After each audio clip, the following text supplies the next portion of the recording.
Nessa aula nós vamos concluir o estudo sobre interferência intersimbólica, aprendendo sobre uma ferramenta gráfica para análise da interferência intersimbólica e também do ruído no sistema de comunicação digital, ferramenta essa chamada de diagrama de olho. Esse assunto corresponde ao capítulo 7 do nosso livro-texto. Nós começamos aqui com a figura 7.1, que mostra, na parte A, um trecho da forma de onda de saída do filtro casado.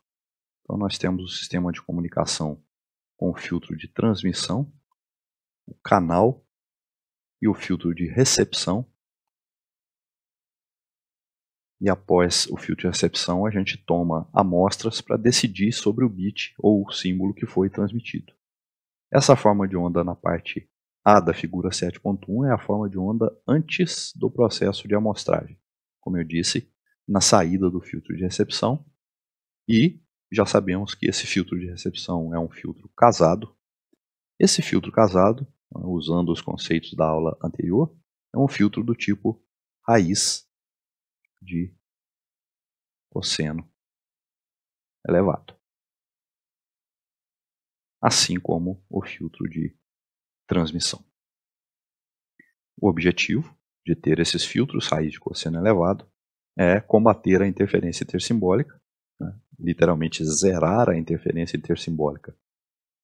Se o canal não for um canal distorsivo, e ao mesmo tempo minimizar a influência do ruído térmico, já que nós temos o filtro de recepção casado com o formato de pulso transmitido.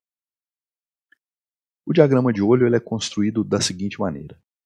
Nós vamos recortar essa forma de onda de saída do filtro de recepção em trechos de iguais durações. No exemplo, nós vamos usar trechos de 2 segundos. E nós vamos sobrepor aqui na parte B da figura todos esses trechos. Nós podemos começar a qualquer momento, preferencialmente fora de eventuais regimes transitórios aí no início da forma de onda. No exemplo, nós estamos começando no instante 10.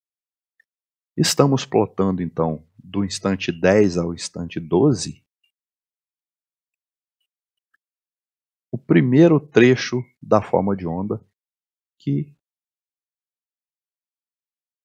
mais ou menos é esse trecho aqui. Do instante 12 ao instante 14, nós estamos plotando o próximo trecho, que é esse aqui. Esse trecho está nesse ponto.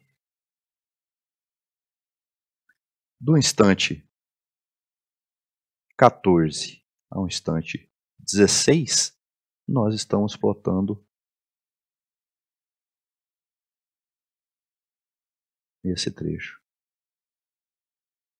aqui, que é esse. E assim sucessivamente com os trechos correspondentes ao instante 16 a 18 e 18 a 20. Nós estamos plotando, portanto, na parte B da figura, 5 trechos da forma de onda na parte superior. Obviamente, ou nitidamente, o eixo horizontal da parte B da figura ele está ampliado em relação à parte A da figura. O que a gente percebe nessa parte B da figura? Se nós demarcarmos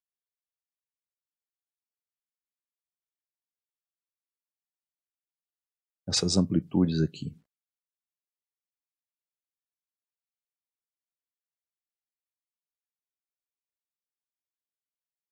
supondo que elas valham mais 1 e menos 1 volt, então aqui eu tenho mais 1, e aqui menos 1. Acontece que o primeiro trecho da forma de onda,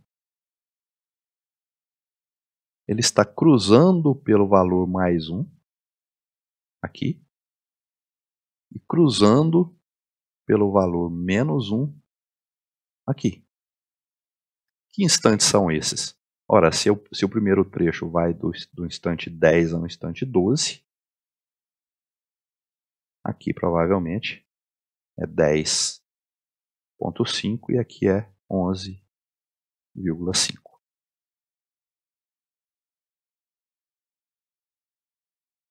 O segundo trecho,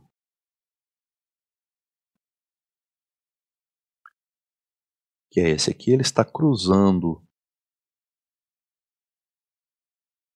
Acho que o que eu falei, agora eu falei referente ao segundo trecho, vou falar do primeiro. Né? O primeiro ele passa pelo menos 1, no instante 10,5, e mais 1 no instante 11,5. Então, estou corrigindo aqui o que eu disse. O segundo trecho, aí sim, é esse aqui, passa pelo instante mais 1 em 12,5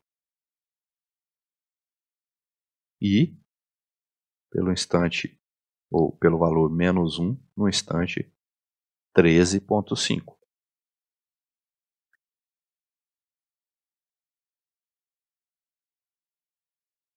O terceiro trecho, passa pelo valor mais 1, pela amplitude mais 1, no instante 14,5.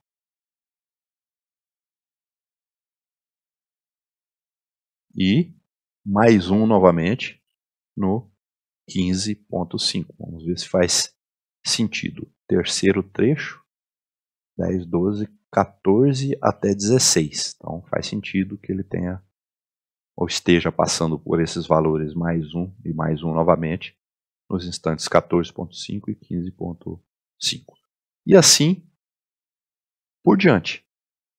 Ou seja, todos os trechos da forma de onda na parte A, se nós plotássemos outros, né, todos os trechos vão passar ou pelos valores mais 1, ou melhor, ou pelo valor mais 1, ou pelo valor menos 1, em múltiplos de 1 segundo. Essa é a constatação mais importante que a gente precisa fazer nessa parte B da figura 7.1. O que significam esses valores mais ou menos 1 em múltiplos de 1 segundo? Significa que se nós escolhermos amostras de 1 em 1 segundo dessa forma de onda, a começar no instante 10,5, que se refere ao primeiro trecho, né, da forma de onda. Vamos voltar aqui. O primeiro trecho é esse, que cruza menos 1 em 10,5 e cruza mais 1, portanto, em 11,5. Ou seja, se eu colher a primeira amostra no instante 10,5, mais ou menos por aqui, a próxima no instante 11,5, depois 12,5, 13,5 e assim sucessivamente, de 1 em 1 segundo, quais são os possíveis valores das amostras? Ou mais 1 ou menos 1. E esses são justamente os instantes que eu devo amostrar essa forma de onda para que eu tome em seguida a decisão comparando o valor da amostra com zero. Se a amostra tem valor mais ou menos 1, então, sempre que ela for mais 1, eu vou decidir pelo bit 1, menos 1 eu vou decidir pelo bit 0. E nessa situação eu não estou tendo interferência intersimbólica e nem ruído. Por quê? Porque os valores das amostras só tem as amplitudes mais 1 e menos 1. Não há nenhuma outra amplitude. Nós aprendemos em aulas passadas que a influência tanto do ruído quanto da interferência intersimbólica corresponde a alterações nos valores das amostras.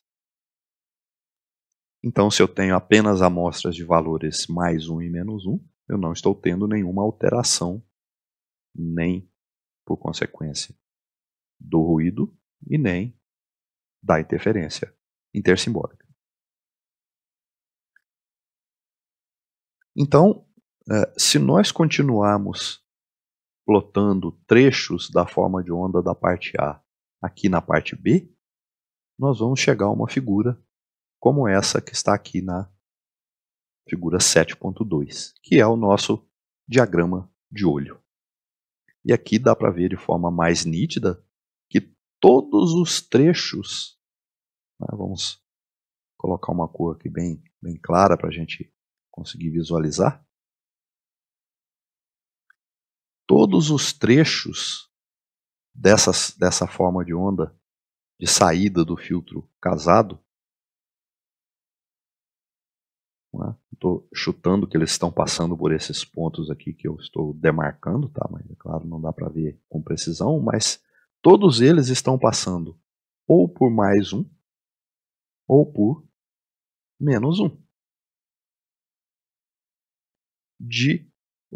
Melhor dizendo, intervalos regulares. E esses intervalos regulares correspondem ao intervalo de símbolo, que no nosso caso é igual ao intervalo de bit, porque a nossa sinalização é binária. Especificamente, ela é antipodal, porque nós temos duas amplitudes, uma positiva e outra negativa. Então, a primeira aplicação do diagrama de olho consiste em permitir que a gente identifique quais são os melhores instantes de amostragem.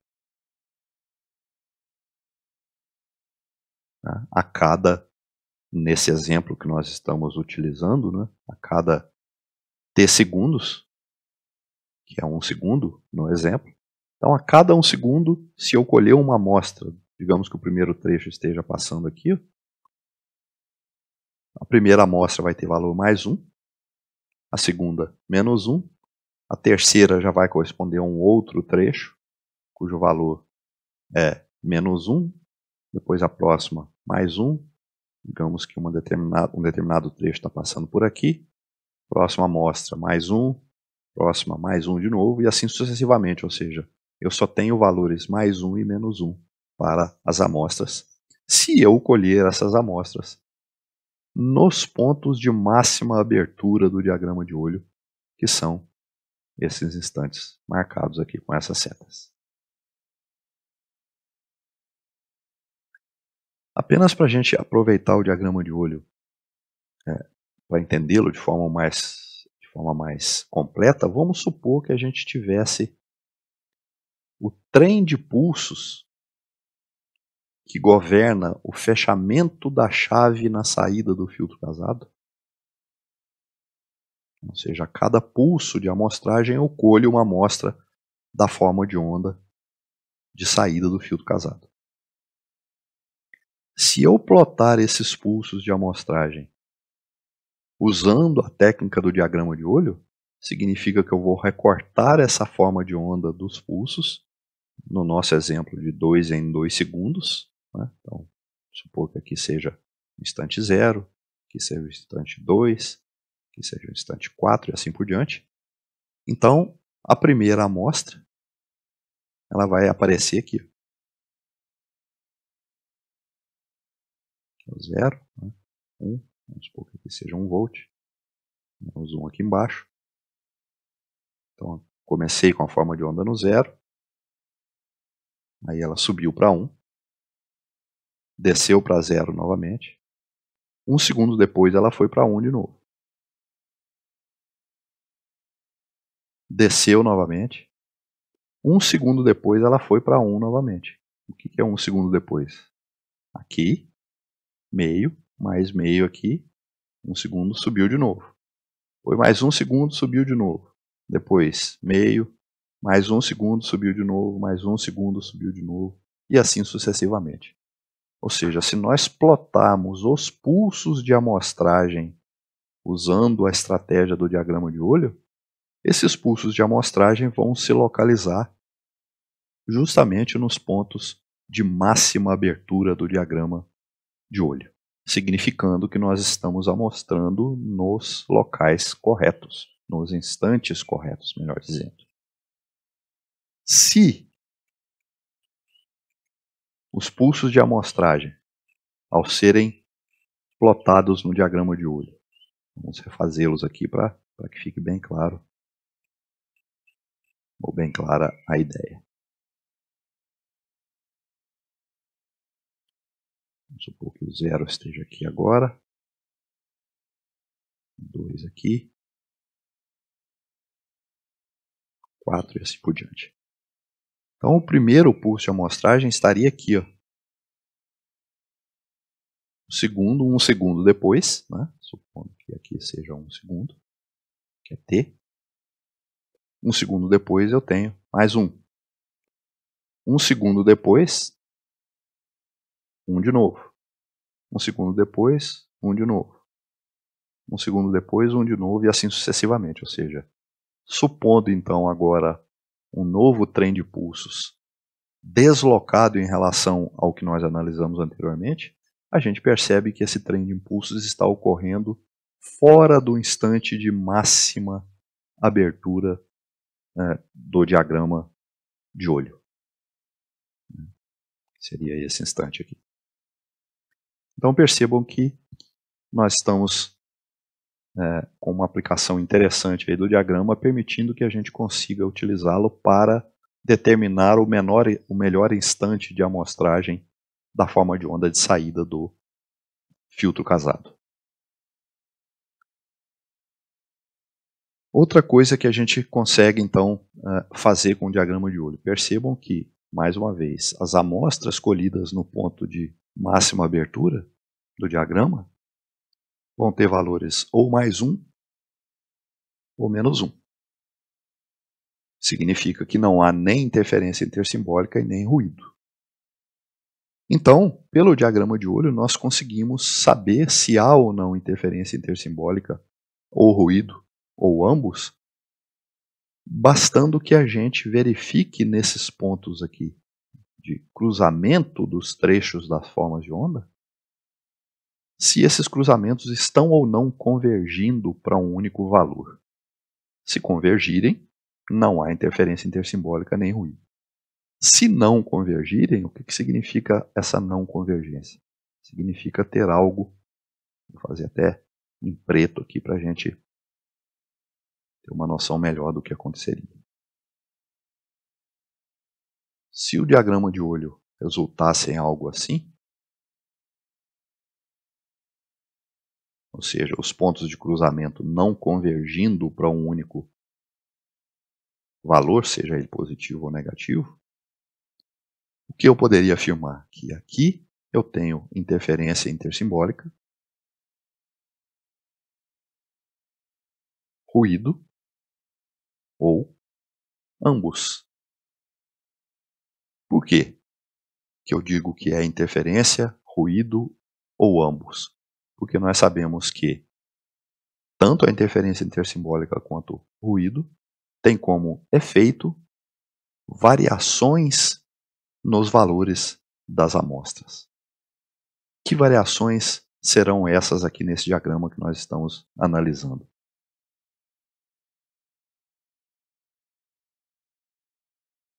Percebam que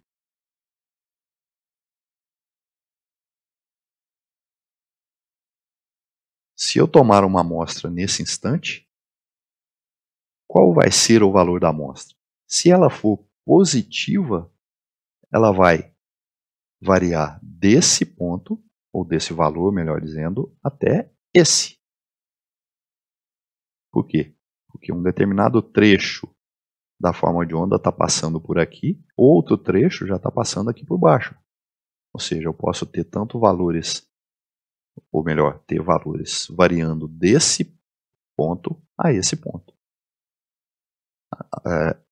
Positivos, portanto. Valores negativos, a mesma coisa. Eu vou ter valores variando daqui até aqui. Ou seja, a espessura dessa região de cruzamento determina para a gente a faixa de variação dos valores das amostras.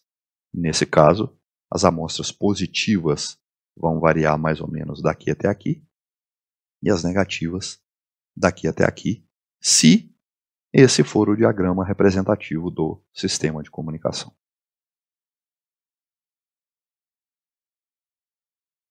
Bom, o que mais eu consigo falar sobre o diagrama de olho? Nós vimos aqui um exemplo de um diagrama de olho para uma sinalização binária. Numa sinalização binária, nós temos dois possíveis valores de amostra. Numa sinalização quaternária, nós temos 4. Numa sinalização com 8 símbolos, nós temos 8 possíveis valores e assim sucessivamente. Eu tenho aqui nessa tela uma simulação de um sistema completo de comunicação digital em banda base com sinalização M-PAM, onde o valor de M pode ser configurado para ser 2, 4, 8 ou 16. O sinal PAM está sendo aplicado a um filtro raiz de cosseno elevado, lembrando aqui apenas que o sinal PAM nesse ponto do sistema consiste de pulsos estreitos com M amplitudes. Então, esses pulsos estreitos com M amplitudes estão sendo aplicados ao filtro raiz de cosseno elevado, que é o filtro de transmissão. E aqui na saída do filtro de transmissão, eu tenho pulsos com o formato raiz de cosseno elevado. Esses pulsos vão atravessar o canal de comunicação, sem distorção, se assim o canal permitir. E esses pulsos raiz de cosseno elevado na recepção vão passar pelo filtro casado de recepção, e o filtro casado de recepção vai ter a sua saída, sua forma de onda de saída amostrada, e aqui eu tenho plots para analisar o resultado tanto do sinal amostrado quanto do sinal antes do processo de amostragem. Eu tenho nesse sistema também a possibilidade de adicionar ruído. Bom, então vamos executar a simulação para a gente ver exatamente aquilo que a gente acabou de ver no nosso livro-texto, que é o diagrama de olho para a sinalização antipodal, portanto M igual a 2. Dá para a gente ver nesse diagrama de olho, vou ampliá-lo aqui, que a gente tem os pontos de convergência aqui para os valores mais 1 e menos 1. Portanto, não há nem interferência intersimbólica e nem ruído, se eu amostrar nos instantes corretos. Quais são os instantes corretos? No instante 0, eu tenho a máxima abertura.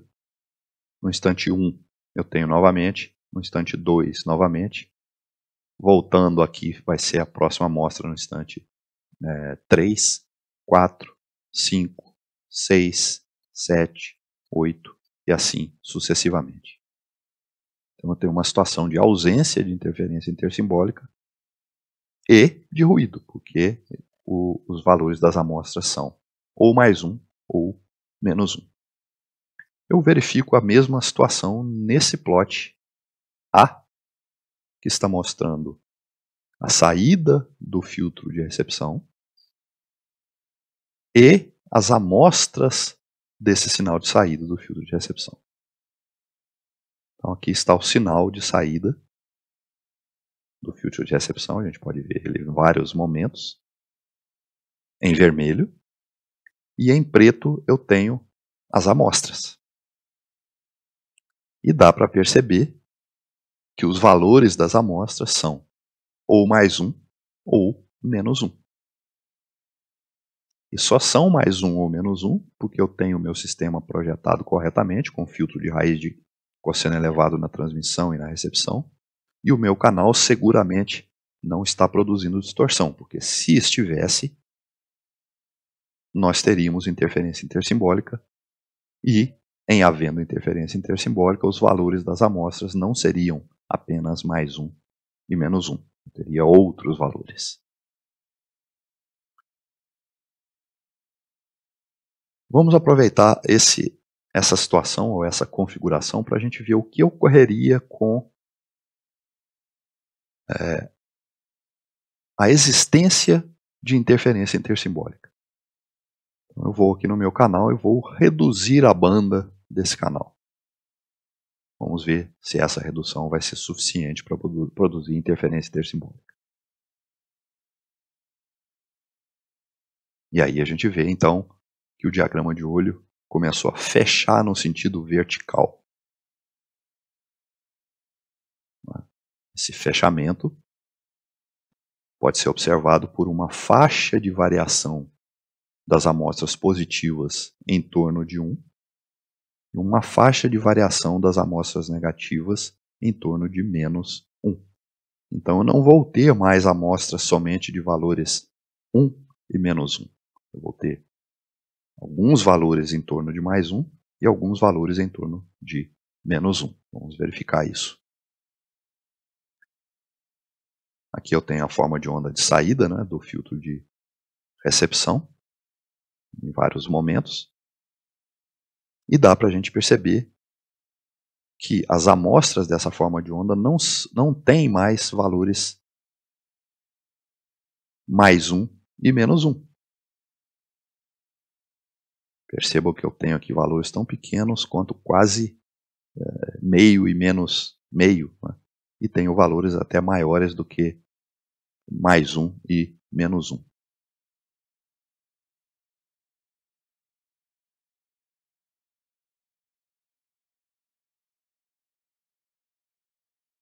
Okay? Isso dá para a gente perceber também por aqui. Percebam que a faixa de variações das amostras positivas vai de quase meio até acima de 1 pouco, digamos 0,75 a 1,25. O mesmo ocorre nas amostras negativas. Vou voltar o canal à situação anterior, uma banda com uma largura de faixa suficiente para que não haja interferência intersimbólica.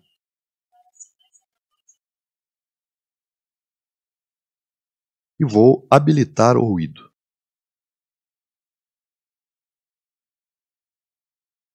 Percebam que o diagrama de olho resultante se assemelha muito ao diagrama observado quando havia interferência intersimbólica.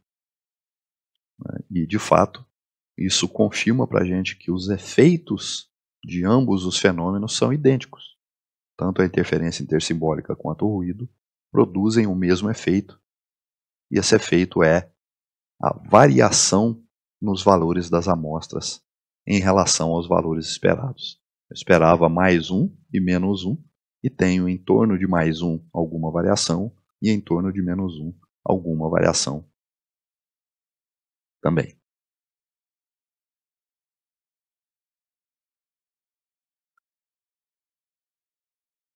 Se eu agora colocar o canal naquela situação em que havia interferência intersimbólica, então eu tenho agora o efeito combinado da interferência intersimbólica e do ruído.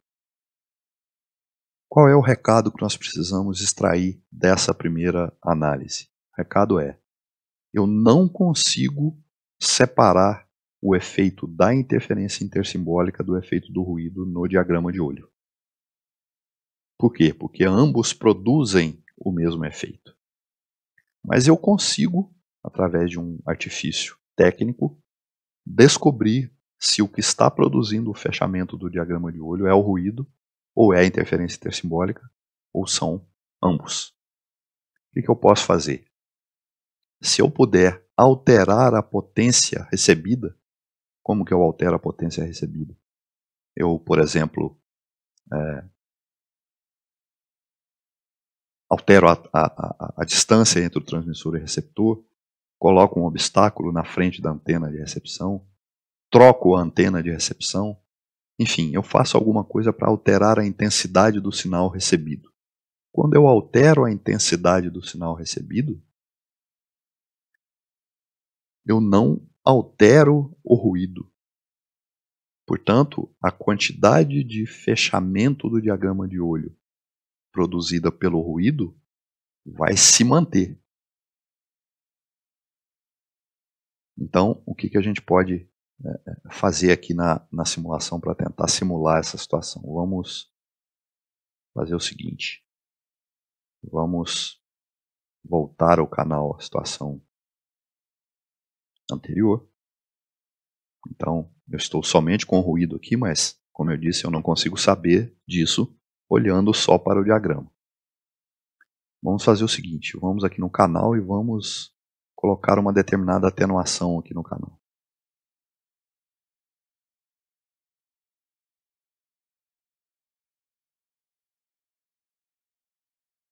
O que aconteceu? Bom, a atenuação, lógico, diminui a intensidade do sinal, mas não afeta a intensidade do ruído. Ou seja, quando eu inseri uma atenuação no canal, a intensidade do sinal diminuiu, mas a faixa de variação das amostras, positivas e negativas, se manteve. Né? Ela está por volta de, digamos, um quadradinho desse aí, né? Ou seja, uma divisão. Então ela está por volta de meio volt nessa situação. E se nós voltarmos à situação anterior, ela continua em torno de meio volt. Ou seja, se nós alterarmos, né, qual é o resumo da técnica aqui? Se nós alterarmos a relação sinal-ruído e o diagrama de olho fechar ou abrir, significa que o que está produzindo o fechamento é o ruído. Por quê? Porque somente a relação sinal-ruído se altera com a intensidade do sinal. Vamos fazer a mesma, imprimir a mesma atenuação, só que agora desabilitando o ruído. Primeiro vamos voltar tudo ao normal. Pronto, sem ruído e sem interferência intersimbólica. Agora eu vou reduzir a banda do canal para que haja interferência intersimbólica. Então não tem ruído. E agora eu vou alterar a relação sinal-ruído. Como? Colocando aquela atenuação de 3 dB novamente. O que vai acontecer? Se eu não tenho ruído e produzir uma atenuação no sinal de 3 dB, o que vai acontecer? A intensidade do sinal vai diminuir, vou só ampliar o diagrama aqui. A intensidade do sinal vai diminuir, ou seja, a escala vertical do diagrama vai diminuir, mas o fechamento do diagrama de olho proporcionalmente vai se manter. O que eu quero dizer com isso? Por exemplo, nesse diagrama que está aí, a abertura do diagrama de olho ela é um pouco maior que a faixa de variação das amostras. Só para a gente ter uma ordem de grandeza aí de medida, tá? Visual. Então, repetindo, a abertura do diagrama ela é um pouco maior, ela está por volta de 1 volt, não, menos de 1 volt um pouco, e a faixa de variação das amostras está um pouco maior que meio. Tá? Então, a abertura do diagrama é um pouco maior do que a faixa de variação das amostras. Agora eu vou colocar, ou retirar, melhor dizendo, aquela atenuação.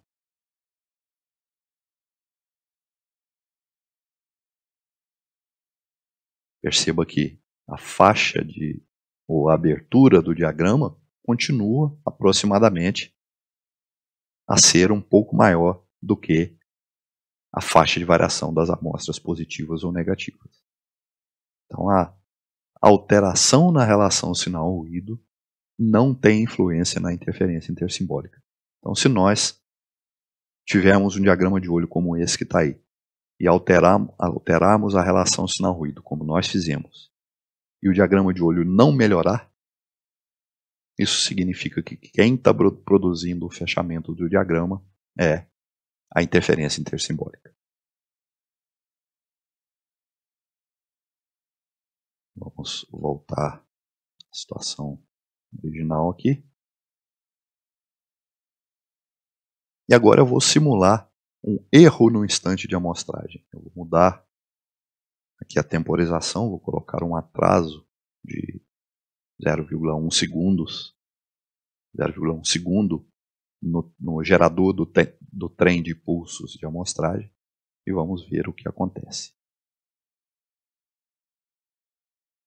Percebam que ele estava antes no centro do diagrama de olho, agora ele foi deslocado para a direita em 0,1 segundos, de acordo com o atraso que eu acabei colocando. Ou seja, muito importante isso que eu vou dizer. O sistema está projetado corretamente para não produzir interferência intersimbólica, porque eu tenho aqui a convergência dos valores das amostras para mais 1 ou menos 1. Portanto, os valores das amostras serão ou mais 1 ou menos 1, se, aí vem a parte mais importante, se eu colher amostras nos pontos de máxima abertura do diagrama. Nesse caso que nós estamos analisando, as amostras estão sendo colhidas fora do instante de máxima abertura. Portanto, a consequência será que os valores das amostras vão poder ser daqui até aqui. Ou seja, os valores das amostras vão variar, mesmo não havendo interferência intersimbólica nem ruído. Vamos verificar isso naquele outro plot.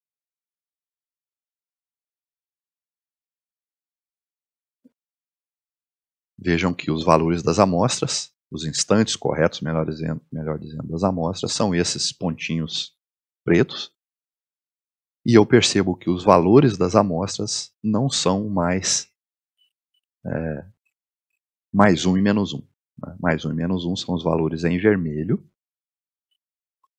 E as amostras em preto não têm valor mais 1 e menos 1.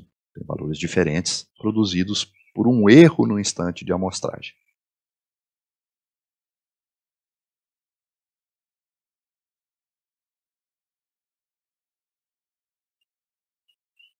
E com isso a gente tira uma conclusão muito importante, que é a seguinte: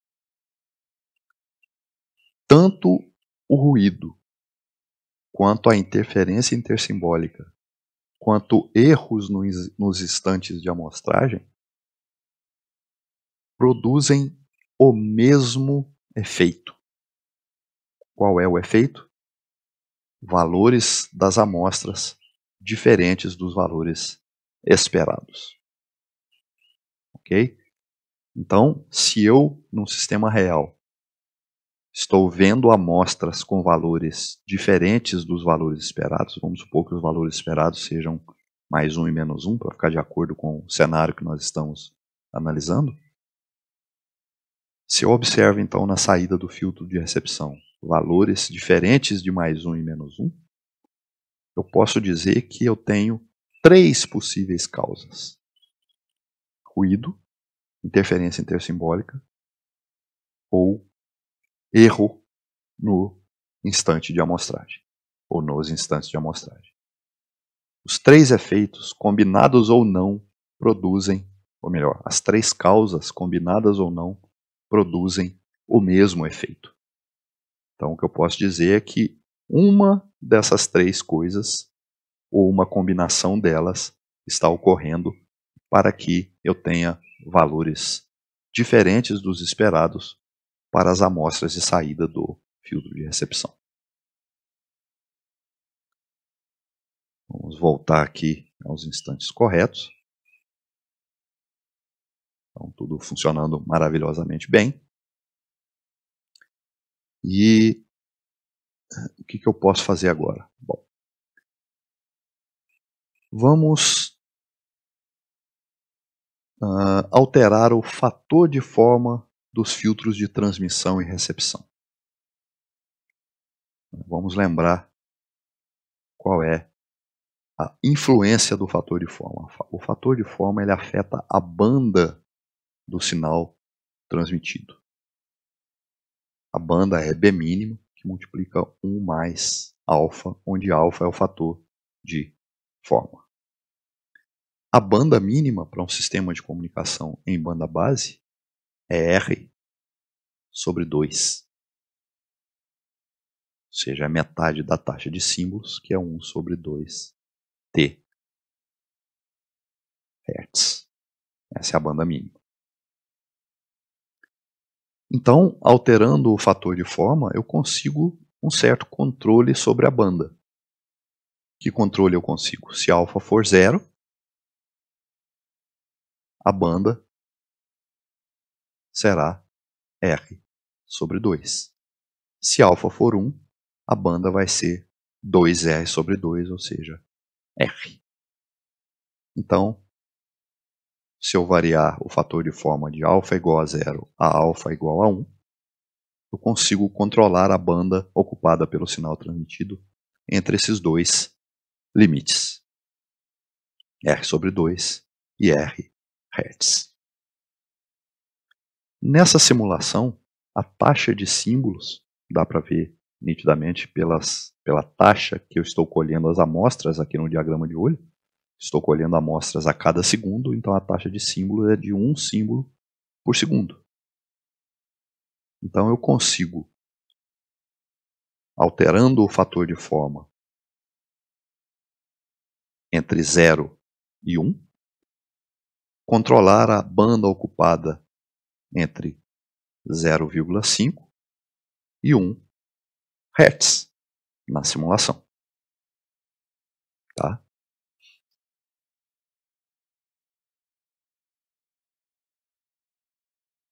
O que o fator de forma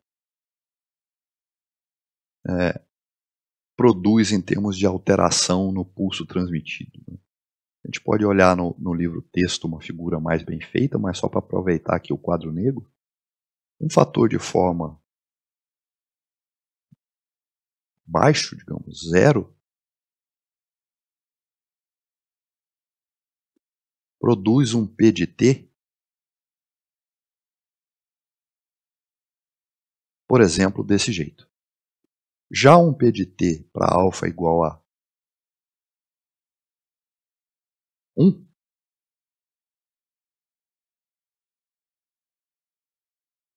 ele é mais ou menos assim.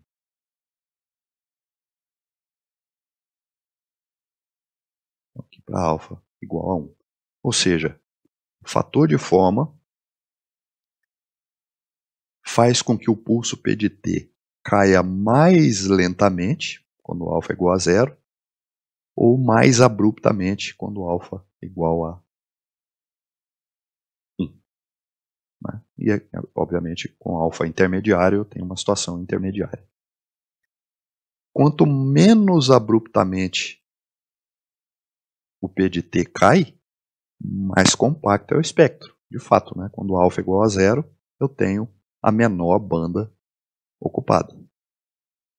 Quanto mais abruptamente cai o P de T, que é o que ocorre com alfa igual a 1, por exemplo, eu tenho um P de T mais confinado, portanto, a resposta em frequência abre, ou seja, eu tenho a banda mais elevada. Vamos então alterar o fator de forma aqui para a gente ver o que vai acontecer. Primeiro vamos ver qual é o fator de forma que nós temos aqui em curso. 0,2 no filtro de transmissão e, obviamente, 0,2 no filtro de recepção. Se eu colocar valores diferentes, eu descaso o sistema e, por consequência, eu vou ter interferência intersimbólica. Vamos colocar 0,5 em ambos. Aliás, vamos colocar 0,5 em um e deixar 0,2 em outro, só para a gente ver a confirmação do que eu acabei de dizer. Tá aí. Se eu ampliar o diagrama de olho, dá para perceber que está ocorrendo interferência intersimbólica e está ocorrendo porque eu estou com fatores de forma diferentes. Vamos colocar 0,2, 0,5 em ambos.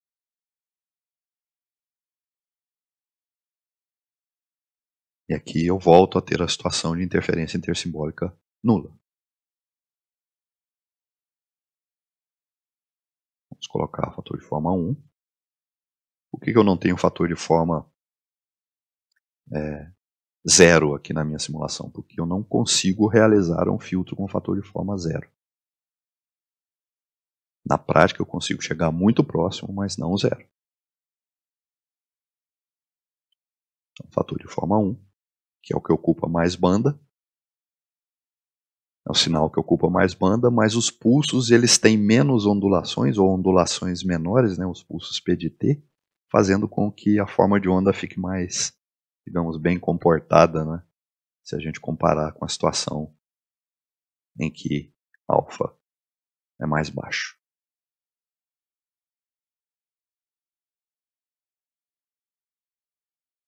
Ok? Muito bem.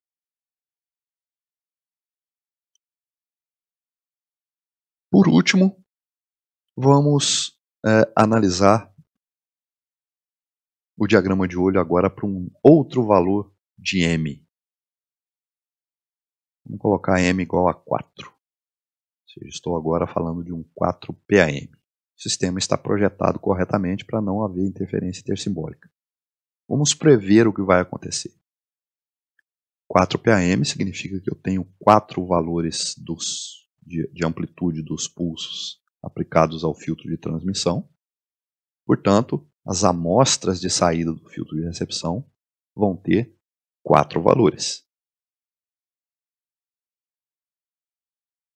Então, está aqui o diagrama de olho da sinalização 4 PAM. Dá para perceber que eu tenho, de fato, 1, 2, 3, 4 possíveis valores das amostras, se tomadas nesse instante de máxima abertura dos vários olhos, digamos assim, do diagrama. Ok? O que eu faço para tomar a decisão no caso da sinalização 2 PAM? Eu comparo o valor da amostra com 0. Se a amostra for maior do que 0, eu decido pelo bit 1. Se for menor do que 0, eu decido pelo bit 0.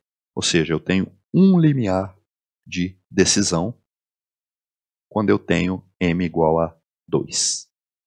Vamos anotar isso aqui. Então, se eu tenho um diagrama de olho mais ou menos assim, da sinalização antipodal, o limiar de decisão está aqui no meio. Ora eu tenho amostras positivas, ora eu tenho amostras negativas. Havendo ou não interferência intersimbólica, esse diagrama começa, se houver interferência intersimbólica e ruído, esse diagrama começa a fechar e os valores das amostras começam a variar em torno do valor negativo e do valor positivo, até que o ruído seja forte o suficiente para fazer com que o diagrama feche completamente e eu erre no processo de decisão. Se eu tiver uma sinalização 4 PAM, o meu diagrama de olho fica como esse que eu desenhei agora há pouco aí. Vou desenhar só as 3 aberturas.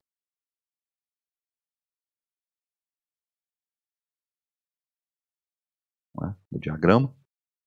Ou seja, eu tenho 1, 2, 3, 4 possíveis valores de amostra. Ora, se eu tenho 4 possíveis valores de amostra, eu tenho lambda, igual a 0. Eu tenho lambda 1, lambda 2 e lambda 3. Ou seja, eu tenho 3 limiares de decisão num 4 PAM. Num 2 PAM, eu tenho 1 limiar de decisão. Ou seja, o número de limiares de decisão é M menos 1.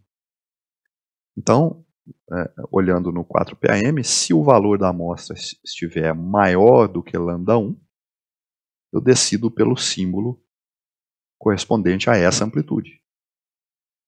Se o valor da amostra estiver entre lambda 1 e lambda 2, eu decido pelo símbolo correspondente a essa amplitude. Se o valor da amostra estiver entre lambda 2 e lambda 3, eu decido pelo símbolo correspondente a essa amplitude. E se o valor da amostra estiver menor do que lambda 3, eu decido pelo símbolo correspondente a essa amplitude. Ou seja, numa sinalização M-PAM, eu tenho M-1 limiares de decisão para decidir sobre qual símbolo foi possivelmente transmitido. Nessa simulação, eu tenho uma configuração de potência transmitida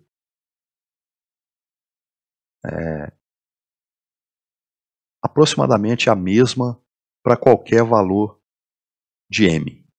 Tá? Eu vou aumentar um pouquinho o tempo de simulação aqui para a gente conseguir fazer uma medida mais precisa da potência de transmissão.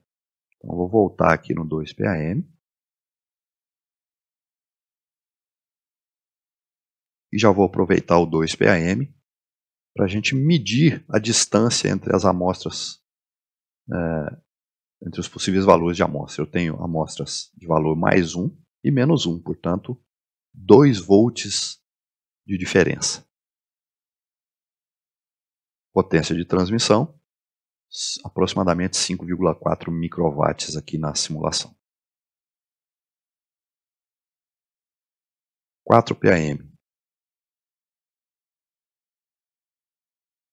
Aproximadamente a mesma potência. Né? Varia a cada medida, porque a simulação gera valores aleatórios.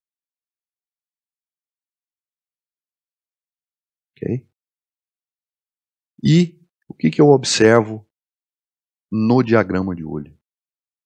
Antes eu tinha 2 volts de diferença entre os níveis, agora eu tenho aproximadamente 1 volt de diferença. Menos, na verdade, né, de 1 volt, um pouquinho. E isso comprova para a gente, mais uma vez, né, algo que nós já constatamos há algum tempo. Ou seja, quando eu aumento o número de símbolos de uma sinalização M-PAM, se eu mantiver a potência de transmissão, a potência média de transmissão, os símbolos vão começar a se aproximar, os níveis vão começar a se aproximar, o que faz com que o receptor tenha mais dificuldade de recuperar um sinal com mais símbolos. Para a gente confirmar isso de uma vez por todas, vamos adicionar ruído primeiro no 2 PAM. Na situação normal, vamos adicionar o ruído. Perceba que o diagrama de olho, embora tenha fechado um pouco, ele continua aberto. Né? O diagrama de olho aberto significa que não tem erro de decisão. Por que não tem erro de decisão? Porque as amostras positivas, embora tenham variado, continuam sendo positivas. E as amostras negativas, embora tenham variado, continuam sendo negativas. Portanto, eu nunca erro. Então, mais uma informação importante. Um diagrama de olho aberto, por menor que seja a abertura, significa taxa de erro 0. Agora eu vou passar para o 4 PAM e vou manter o ruído acionado. Perceba que o diagrama de olho ficou bastante fechado, não fechou ainda. Então, nessa situação, eu ainda não teria erro. Se eu passar para um 8 PAM aqui, adeus. O diagrama de olho fechou completamente. Okay? Ou seja, quanto maior o número de símbolos, né, se eu conservar a potência de transmissão, mais difícil fica para o receptor identificar quais são os símbolos que foram possivelmente transmitidos. Então, aqui eu tenho um 8PAM com ruído. Se eu desabilitar o ruído, eu volto a ver o diagrama aberto. Estão aqui os 8 possíveis valores, ou seja, 7 aberturas aqui no diagrama de olho.